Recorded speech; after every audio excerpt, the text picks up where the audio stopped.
Gianni Infantino, président de la FIFA, et Patrice Motsepe, président de la CAF, sont à Abidjan depuis lundi pour une visite officielle.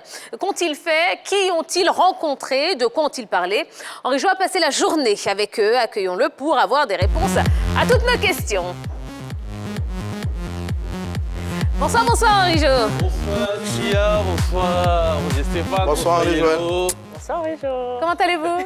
Je vais très bien. Bon, vous avez passé une bonne journée. J'ai presque fait le tour d'Abidjan aujourd'hui, donc voilà, c'est bien. Non, je lui ai envoyé une petite bise là. Merci pour la bise. J'espère qu'elle vous a pas déstabilisé. Non, pas du tout.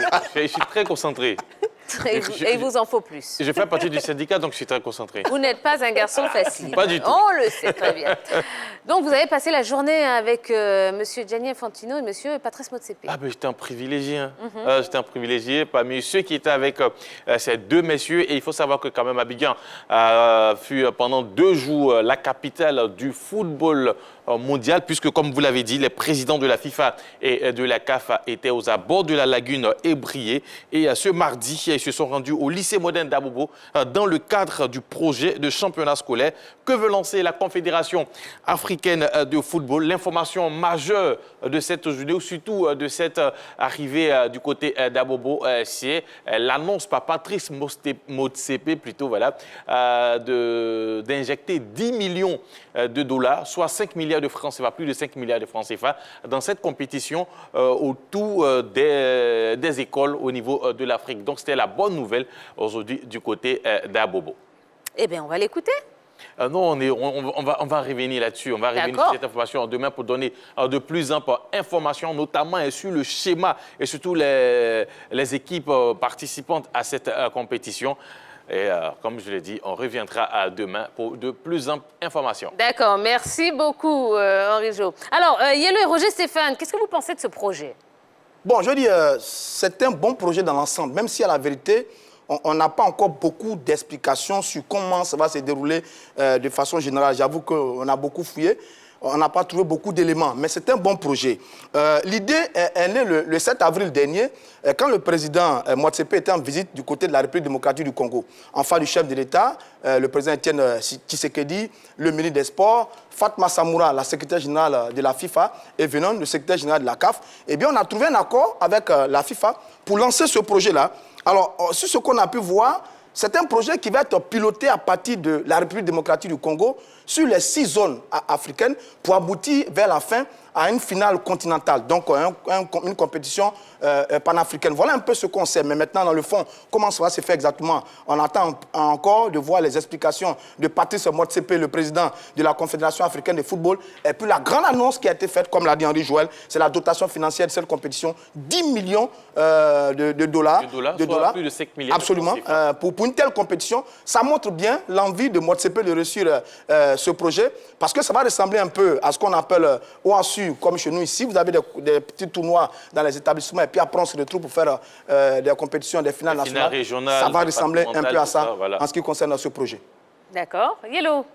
C'est un projet quand même innovateur parce qu'on ne l'avait pas encore vu sous nos cieux. Et comme Roger Stéphane l'a dit tout à l'heure, c'est l'OASU, mais de manière... À grande échelle. Décentralisée, voilà, sur 6 zones du continent africain. Mais il faudrait signifier que c'est une compétition aussi révélatrice de talent qui alliera sport et études, puisque c'est quand même la nouvelle politique de la FIFA et de la CAF. Il faudrait allier et le sport et les études. Donc, bienvenue à cette nouvelle initiative. Alors, il a ainsi signifie, il a continué plutôt sur sa lancée, le président de la CAF, Dr Patrice Motsepe, il a dit en ces termes, cette compétition aussi, c'est pour, comme Yellow l'a dit, c'est pour révéler des talents au niveau de l'Afrique. Donc, ça sera, comme vous l'avez dit aussi, une sorte de OASU, mais de façon à une grande échelle pour permettre... À grande échelle, oui. À grande échelle, plutôt, pour permettre à tous ces enfants-là, quand même, de se révéler au monde entier en ce qui concerne le football. Bon, maintenant, il s'est dit également que derrière, il faut préparer un footballeur nouveau, instruit, intelligent, en qui on va développer des valeurs sportives, des valeurs de compétition. Voilà, c'est ça qu'on est en train de fabriquer un peu pour permettre à nos footballeurs, dans l'avenir, avoir des aptitudes à apprécier tous les éléments qui accompagnent leur carrière. Parce que c'est très souvent qu'on a vu que certains de nos footballeurs sont en difficulté sous la direction de quelques agents véreux, sur des contrats mal négociés, mal compris, mal lus. Donc tout ça peut être corrigé maintenant en commençant à faire un travail à la base au niveau de nos établissements scolaires. Pour le reste, on attendait un peu plus tard pour voir comment ça va se faire. C'est la continuité quand même des projets sport-études qui se pratiquent souvent par certains centres de formation qui permettent aux enfants non seulement de suivre un parcours scolaire et aussi d'apprendre le métier, parce qu'aujourd'hui, le football, c'est un métier. Donc aujourd'hui, je pense que c'est un accompagnement et surtout, c'est une manière d'aller vers ce format-là, le sport et les études pour tous ces gamins qui rêvent de devenir footballeur dans les prochaines années. D'accord. Alors, Henri Jo, avant à Bobo, hein, le président de la CAF a évoqué l'élection à la FIF. Qu'a-t-il dit? Bien évidemment, là, on aura un élément vidéo. Effectivement, comme vous l'avez dit ce matin, alors, du côté de la Fédération ivoirienne de football, Patrice Motsepe a invité les candidats à l'unité. On va l'écouter. We are absolutely confident that there will be progress, and we are here from CAF and from FIFA to express our support for unity. We want all of the parties. I'm told there are 3 groups. We want all of them to hold hands and work together. That is the most important message. Le plus important message pour moi, on est venu ici pour l'unité. J'ai entendu dire qu'il y a 3 groupes et il faut que ces 3 groupes se mettent ensemble pour le football. We support unity. Nous supportons l'unité. And there is not a single group. CAF and FIFA, the president of FIFA will also make that clear. There is not a single group that we will support. The only group we support is the group that involves everybody. Nous ne supportons pas un groupe et le président de la FIFA va le dire. Nous ne supportons pas un groupe, nous sommes là pour que le football avance. We need football in Côte d'Ivoire to continue with the proud history and the unique talent, the special talent that this country has produced. We need that because it is our pride and it is our future. Nous avons besoin que le football ivoirien aille plus haut, c'est notre fierté. And no single group will get us there on their own. Et aucun groupe n'y arrivera tout seul. The only way we will succeed and restore the pride, because the talent in this country is unique and football in this country makes us proud, is when all of them come together. And that is our commitment and our focus, and that's the most important thing we came to do here today. La plus importante chose que nous sommes venus faire aujourd'hui, c'est vraiment de rassembler tout le monde. Aucun groupe ne peut réaliser l'ascension de la Côte d'Ivoire au niveau du foot tout seul. Il faut que cela se fasse ensemble. D'accord. Alors, visiblement, hein, le président de la CAF pense au même schéma qu'il a emmené à la tête du football africain. Vous vous attendiez à une telle déclaration? Roger Stéphane. Oui, j'avoue que ça se disait un peu dans les couloirs, parce que sur de telles visites, il y a ce qui est officiel, donc ce qui emmène avec un programme officiel, et puis il y a ce qui est officieux. Donc certains parmi nous avaient deviné qu'il y aurait une telle déclaration de la CAF et de la FIFA pendant cette visite à Abidjan. Parce que quand on regarde le profil des 2 présidents, vous avez Gianni Infantino, qui est le père de l'accord de Rabat, qui envoie le consensus au niveau de la CAF, et vous avez Patrice Motsepe, qui est le fruit de l'accord de Rabat. Et quand ces 2 présidents-là viennent dans un pays sous normalisation du fait de la FIFA, oui, on pouvait s'attendre à un tel résultat, et le résultat est là. Maintenant, est-ce que c'est un schéma qui était préparé depuis longtemps par le processus électoral de la FIFA, donc qui va donner raison à ceux qui disaient que la FIFA roulait pour un candidat dans le processus en Côte d'Ivoire, ou alors c'est une solution pour résoudre un problème qui existe en ce moment au niveau de la Côte d'Ivoire avec la normalisation.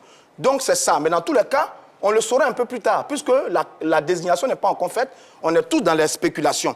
Mais on n'est pas du tout surpris d'une telle déclaration.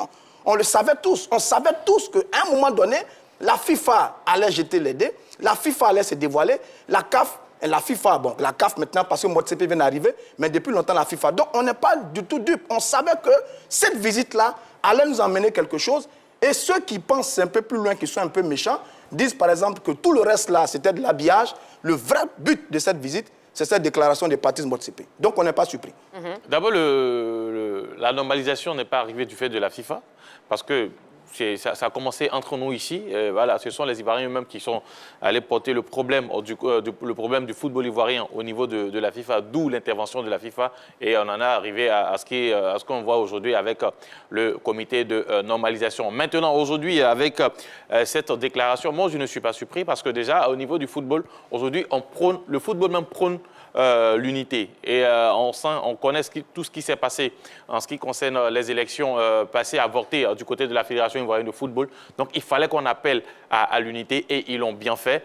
Maintenant, pour revenir au principe ou au schéma qui a apporté M. Motsepe à la tête de la Confédération africaine de football, personne, comme l'a dit le président Jacques Anouma, personne n'a été forcé à accepter ce processus. Ça a été proposé, chacun était libre d'accepter et de refuser. Ils ont accepté. Et aujourd'hui, nous sommes avec le Sud-Africain à la tête de la CAF. D'accord. Allez, nous en arrivons à notre question LGT de la soirée, la première de la soirée. La Côte d'Ivoire a-t-elle besoin du même schéma électoral que celui imposé par M. Gianni Infantino à la CAF?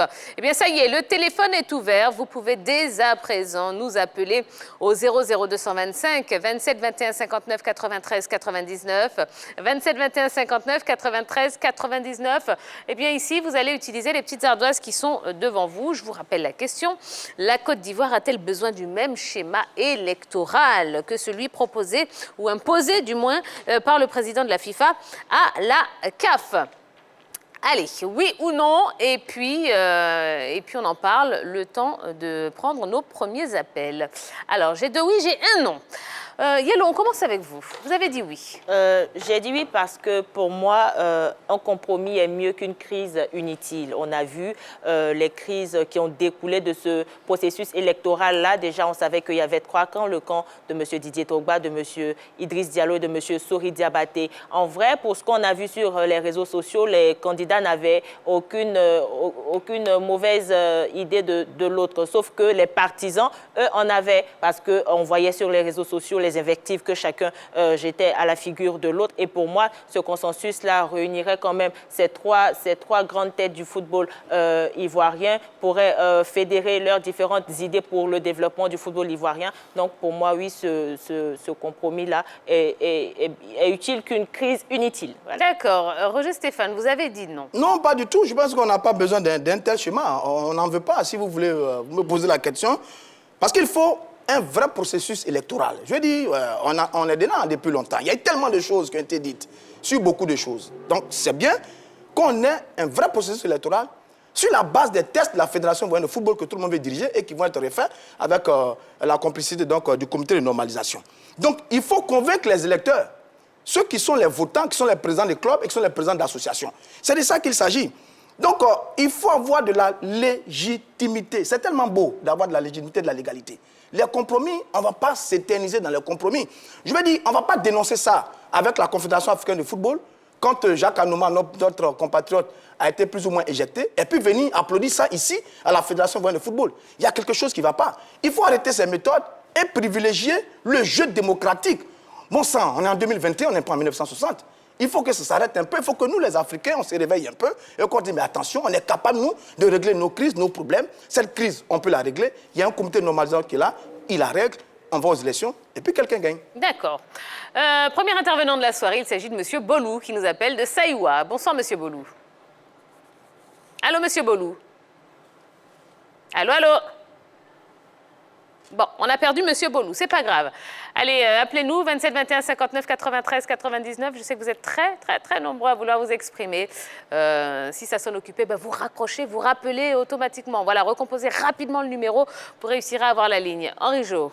Alors, nous avons vu de très belles images aujourd'hui à Bobo, notamment quand les différents candidats devraient arriver pour cette cérémonie de lancement de ce championnat interscolaire au niveau de l'Afrique. Nous avons vu l'arrivée de M. Sori Diabaté, candidat déclaré à la Fédération ivoirienne de football. Ensuite est arrivé M. Idriss Diallo et après Didier Drogba est arrivé. Mais déjà, pour prendre les deux que j'ai cités en premier, M. Sori Diabaté et M. Idriss Diallo, ils étaient assis côte à côte et surtout, ils se parlaient. C'est de cette union-là que moi je parle aujourd'hui. Il faut que, parce que le football ivoirien, il faut le reconnaître, est très malade. Aujourd'hui, les clubs ivoiriens n'existent pas sur le continent africain. On a vu avec le Racing, on a vu avec le FC San Pedro. Donc moi, je pense que tous ces acteurs-là, quand même, devraient unir leurs efforts, devraient conjuguer leurs efforts pour permettre au football ivoirien de se relever. D'accord. Monsieur Bois est avec nous. Allô, allô? Oui, allô, bonsoir Tia, bonsoir la grande team. Bonsoir, monsieur Bois. Bonsoir. Comment allez-vous, monsieur Bois? Super. D'accord. Vous nous appelez d'où? Bassam. De Bassam. D'accord, super. Alors, c'est la question qu'on pose ce soir. Donc, la Côte d'Ivoire a-t-elle besoin du même schéma électoral que celui imposé par Gianni Infantino à la CAF? La Côte d'Ivoire n'avait pas besoin de ce même schéma dans la mesure où chaque candidat avait son programme. Et il faut reconnaître que la FIF, même si affiliée à la FIFA, a quand même des composants qui sont les clubs. Ce sont les clubs qui composent la FIF. Ce sont les clubs qui font la FIF. Donc, les clubs adhèrent à un programme. Et ici, il faut des compromis. Est-ce que ces compromis se feront avec les clubs? Est-ce que ces compromis se feront avec l'accord des clubs? Il ne faut pas imposer tel programme de tel candidat à un club. Je pense que ça biaise le jeu démocratique du football. Mais si ce compromis peut sauver le football ivoirien, peut sauver les clubs ivoiriens, tant mieux. Mais on aurait fallu aller au jeu démocratique. C'est ce que moi je voulais dire. D'accord, très bien. Merci beaucoup, monsieur Bois, pour votre intervention. Merci. Bonne soirée à vous. Merci. Oui, ça dit qu'il y a deux discours maintenant. Le premier discours, c'était « Allons tous aux élections, le meilleur va gagner ». Maintenant, quelques mois après, on dit « Non, attention, il faut faire un consensus autour d'un candidat ». Ce n'est pas encore fait, on verra bien le candidat en question. Est-ce que ça va confirmer ce que beaucoup disaient ou alors il y aura un autre schéma? Mais c'est un peu dérangeant. Il faut aller aux élections. On a des présidents de clubs qui sont responsables, des intellectuels qui sont capables de se doter, de se choisir un président sur la base d'un programme, ça va d'une réflexion. Ensuite, comment on peut arriver à associer maintenant certains, comme on a considéré, comme des rouageurs, des mamailleurs, à les associer à quelqu'un qui veut le changement? Dans quel contexte, dans quel cadre ils vont travailler? Il y a quelque chose qui ne va pas. Donc, on ne peut pas sauver le football ivoirien à tous les prix. Il faut qu'on aille aux élections. Oui, il faut qu'on ouvre le jeu démocratique et qu'il y ait un élu à la tête de la fédération. Ça, on a bien entendu. Mais Roger Stéphane, est-ce que vous n'avez pas l'impression que Roger Stéphane va un petit peu trop vite en besogne? Moi, j'ai entendu le président de la CAF parler d'unité, simplement. Il n'a pas encore parlé de consensus. Donc, on est dans les spéculations. Évidemment. J'ai l'impression que vous allez un petit peu trop vite. Évidemment. On est dans les spéculations. Aujourd'hui, quand on prend le modèle qui s'est passé au niveau de la Confédération africaine de football, chaque candidat avait son programme, mais quand on a écouté le président Jacques Anouma, il disait mais tous les programmes sont quasi similaires. Absolument. Sont quasi similaires. Et tous ces programmes-là sont à la base pour le développement du football africain. Donc aujourd'hui, les réunir et puis essayer de travailler avec une seule personne, c'est ce qu'ils ont fait, mais sans pression aucune au niveau des différents candidats. D'accord. On va prendre la direction de Korogo. On a M. Kouadio au téléphone. Bonsoir. Oui, bonsoir à la grande team. Bonsoir, monsieur. Alors, monsieur Kouadio, qu'est-ce que vous en pensez? Est-ce que la Côte d'Ivoire a besoin du même schéma électoral que celui imposé par la FIFA à la CAF? Bon, dans un premier temps, j'allais dire pas forcément. Pas forcément. Comment on appelle? On peut revoir les tests, corriger les tests, rendre les tests plus clairs pour aller à des élections qui vont satisfaire, je crois, tout le monde. Mais vu ce qui s'est passé, vu ce qu'on a pu constater avec les différents candidats, la tension qui était montée à un moment donné, je pense qu'on peut trouver un consensus. C'est-à-dire que les trois candidats peuvent s'asseoir. Tout ce qu'on veut, c'est le meilleur du football ivoirien. Les trois candidats veulent que le football ivoirien atteigne un niveau qu'il avait en son temps, en fait. Oui. Donc moi, à mon avis, les trois peuvent s'asseoir et puis trouver un consensus comme cela a été fait à la CAF. C'est pas mauvais, c'est pas que c'est mauvais.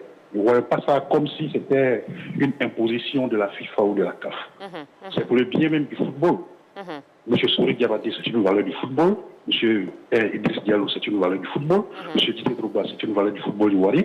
Si les trois peuvent s'asseoir pour se mettre ensemble, c'est bienvenu pour le football ivoirien. Absolument. Donc c'est pas mauvais. D'accord, très bien. Merci beaucoup, monsieur Kouadio. Merci, bonne soirée à vous.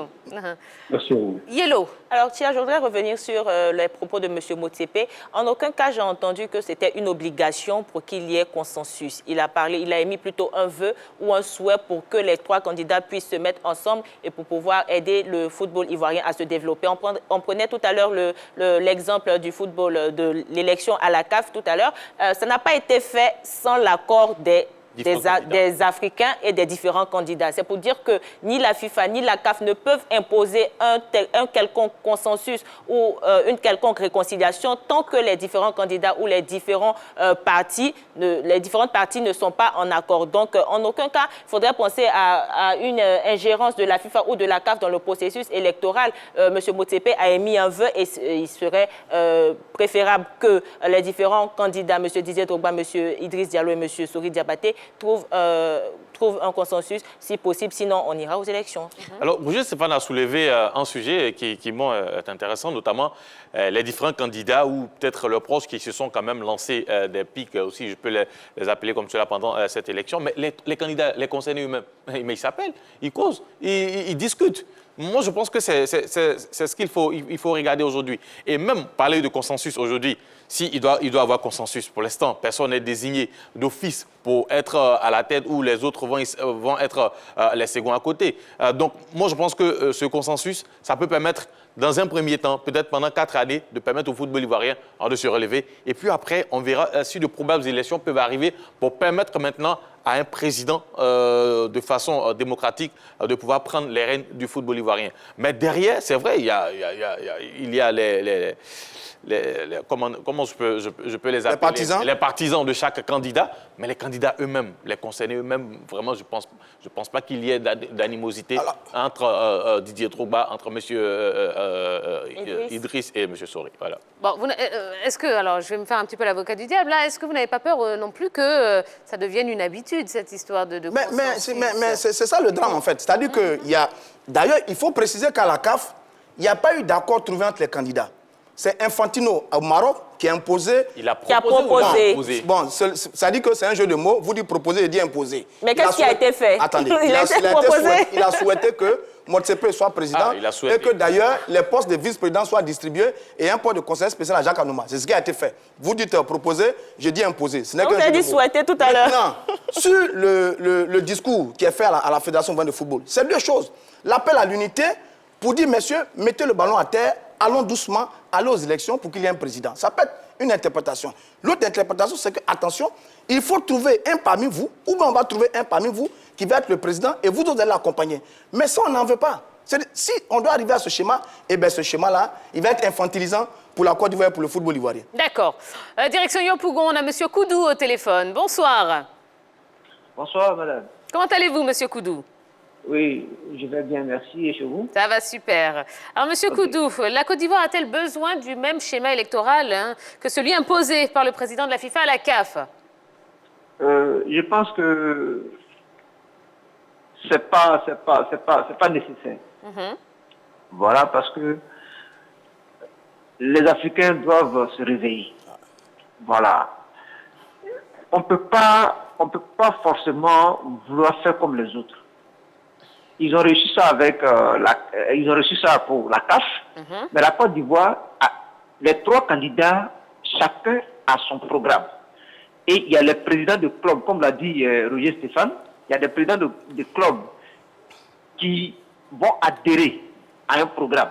Et ce programme-là, il faut que celui qui sera élu déroule son programme normalement, et c'est ce qui est normal, c'est ce qui est bon. Mais quand on vient pour mélanger tout le monde pour que, bon, excusez-moi du thème, mais quand on va mettre tout le monde ensemble pour dire que il y aura des frustrés. Prenons l'exemple de Africa, Vaba et puis Bailly. Ça n'a pas marché. Donc ça là, ça ne marchera pas. Parce que hier, comme l'a dit Roger Stéphane, on a traité certains de marmailleurs et d'autres de Messi. Et c'est ceux-là qui vont se mettre ensemble, ils vont se dire quoi? Oui, mais il faut qu'on se réveille un peu. Monsieur Koudou, oui. Monsieur Koudou, vous avez l'impression que ce schéma ne fonctionne pas au niveau de la CAF? Au niveau non, de la CAF, au niveau de la CAF. Au niveau de la CAF, au niveau de la CAF, je crois que ils n'ont encore rien déroulé. Donc, on ne peut pas dire que ça ne fonctionne pas. Rien n'est encore fait à la CAF. Le programme de ces 3-là, des différents candidats de la CAF, là, rien n'est encore fait. Donc, nous, on n'a encore rien vu. Mais je parle de la Côte d'Ivoire. Le cas de la Côte d'Ivoire, nous avons regarde le comité de normalisation qui est arrivé. Le cas africain, ils n'ont même pas encore réglé ça. Ça est sur la table. Jusqu'aujourd'hui, ce n'est pas encore réglé. c'est pas cette affaire de Sori Diabaté, Didier Drogba et puis Sidi Diallo non, c'est pas possible, ça sera pas possible. Pourquoi on va se voiler la face? Voiler là, on se connaît. Ça ne peut pas marcher. Voilà. Parce que faire semblant, c'est ça qui tue le football ivoirien. On fait beaucoup semblant. Et puis on va se laisser manipuler par, je sais, Infantino ou bien mon CP, parce que ça marche chez eux, d'après eux, et ils vont venir, ça va marcher chez nous. Non, ce qui a marché ailleurs, ça ne peut pas forcément marcher en Côte d'Ivoire. Ça, c'est clair. Donc, laissons les gens aller, ils font des tests. Ces tests-là, que tout le monde va s'attendre sur ces tests-là. Et puis, on va aux élections. Celui qui a gagné, il déroule normalement son truc. Et puis, on lui fait un bilan. Si c'est bon, on dit c'est bon. Si c'est pas bon, on dit c'est pas bon. Et puis, on le change. D'accord. À partir des tests nous-mêmes, on se serait donné. C'est ça, c'est ce qui est bon. D'accord. On va venir mélanger les gens. Et puis demain, on va dire non, moi je voulais pas. Ils vont dire, moi je voulais pas, mais c'est parce qu'ils m'ont dit de faire, on se connaît ivoirien. D'accord. Laissons ça. Bon, très bien. On a bien compris votre point de vue, Monsieur Koudou. On vous remercie pour votre appel. Merci à vous. Allez, passez une bonne soirée. D'accord. Allez, alors, rapidement. Revenons un peu à ce qui s'est passé du côté de la CAF. Pourquoi Infantino a fait la proposition? Parce qu'il y avait des crises au niveau de la Confédération africaine de football. Un président suspendu, d'autres affaires qui entachaient quand même la notoriété de la Confédération africaine de football. Et si c'est la FIFA même qui crée les crises?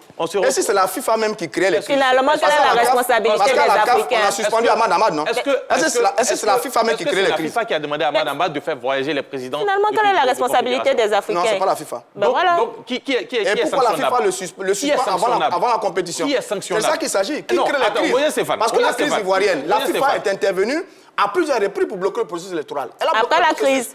Le 26 août, le 27 août, et elle a donné un résultat 4 mois après. 4 mois après, on est sous normalisation. Mais tout le monde a dit, attention, on a le sentiment que la FIFA roule pour un candidat, et donc elle est en train d'empêcher l'évolution du processus électoral, qui lui-même n'était pas correct peut-être par moment, mais donc ça veut dire... Non, je dis ça pour dans l'équilibre.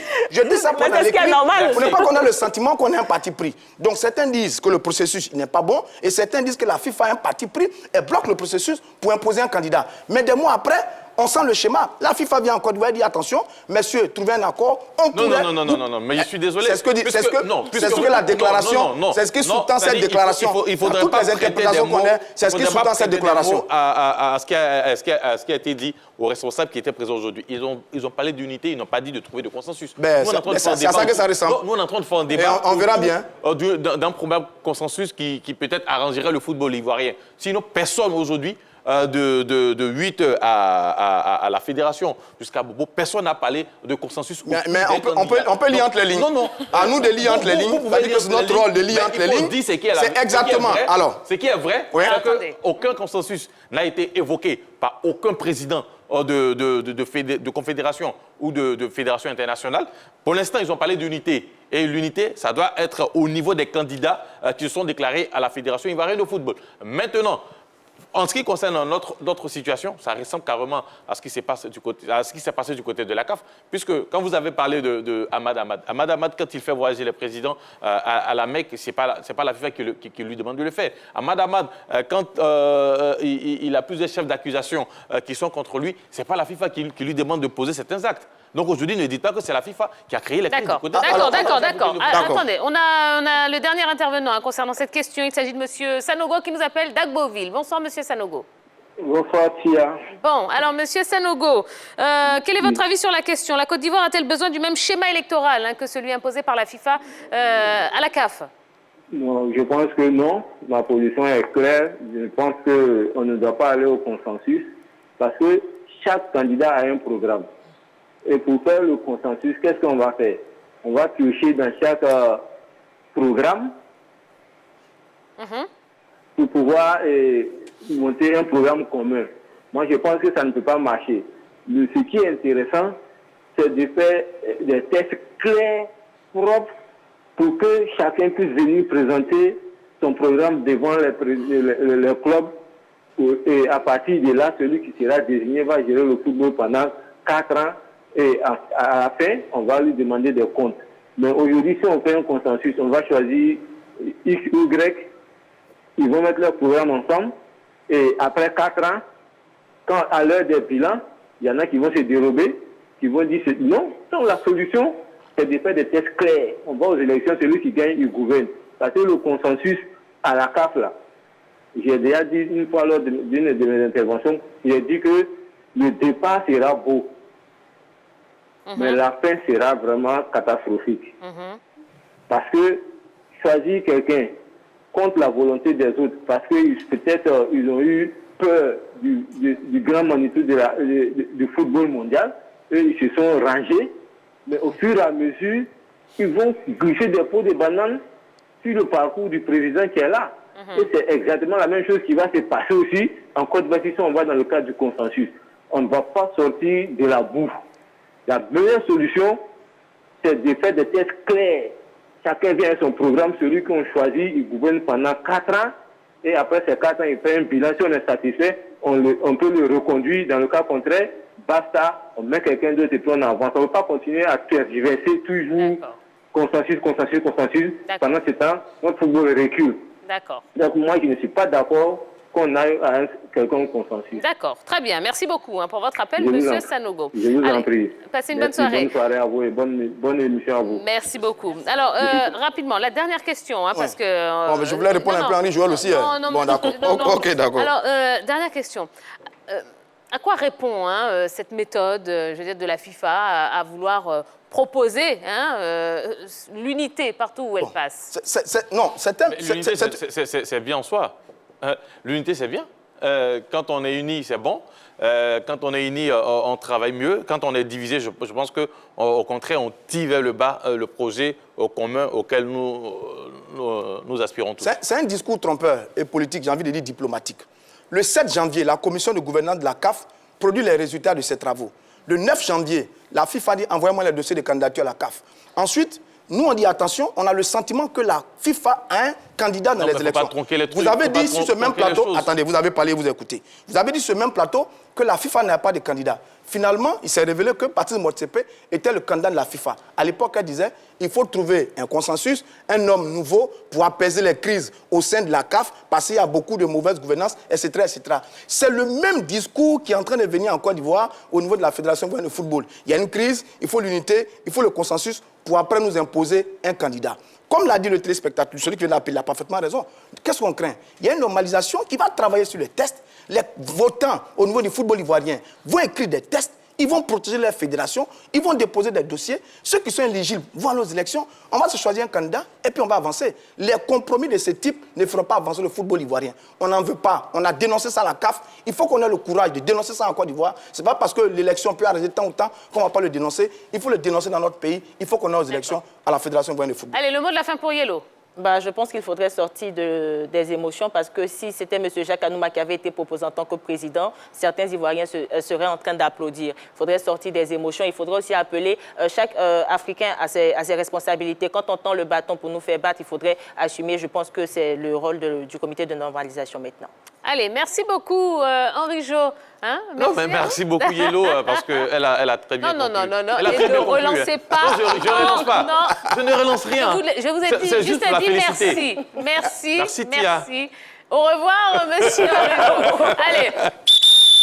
Nous, on va marquer une pause. Oui, ça va nous faire du bien. Dans un instant, on va parler de plein de choses. On va parler de Manchester City PSG. On va débriefer ce match qui s'est terminé il y a quelques instants. Et puis, on parlera de l'affiche de demain, Chelsea-Real Madrid. Et puis, n'oubliez pas, vous saurez qui repartira avec le superbe maillot du Paris Saint-Germain qui était en jeu. Je vous donne le nom du gagnant juste après la pub. Allez, à tout de suite.